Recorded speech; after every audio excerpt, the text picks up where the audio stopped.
News coming in for the Indian Premier League T20 tournament that has had its first brush with the COVID-19 pandemic, with sources revealing that a few members of the Chennai Super Kings travelling party have tested positive. The Super Kings are led by Mahendra Singh Dhoni and landed in Dubai last week for the tournament that begins September 19. All teams had to undergo mandatory quarantine in their respective hotels and training. For a few teams that began on Thursday, the Super Kings were to start their training camp this morning but extended their quarantine period to September 1st. The players and the support staff were tested repeatedly in India prior to departure, and 3 subsequent tests were also conducted during the isolation.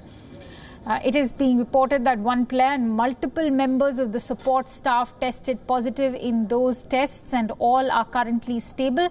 The Super Kings are yet to reveal the names and the total number of positive cases within the camp. For more details, let's quickly go across to WION Sports Editor Digvijay Singh Deo, who's joining me live from the newsroom at this hour. Digvijay, has this news not arrived as a setback to the IPL? A setback, yes, but I would call it a rather temporary setback because, let's face it, the BCCI and the IPL organizers knew that at no stage there would be a situation where the players will be 100% safe from this virus, and that's the reason the teams went so far ahead of the tournament. Remember, the tournament starts only on the 19th of September. The Chennai Super Kings landed last Friday, so they've been there in Dubai for a while now. And this was precisely one of the reasons. While the bio bubble was being created, there was 6 days of mandatory isolation in their hotel rooms. The players were not even being allowed to go to the rooms of their teammates. And then 3 tests were carried out. In these 3 tests, these members of the CSK have tested positive.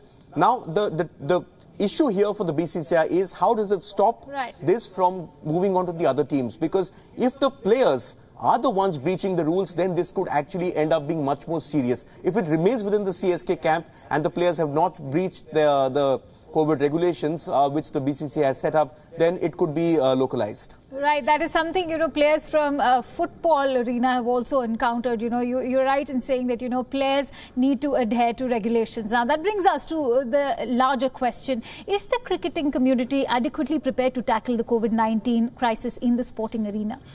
Well, the IPL, we still don't know because the teams have landed and we've seen this first test. But just look at what's happening around the world. England has hosted a test series against the West Indies, which went off without a hitch. They're hosting a series against Pakistan. In fact, there's a T20I series which kicks off tonight. And Australia are already in England for a ODI and T20I series.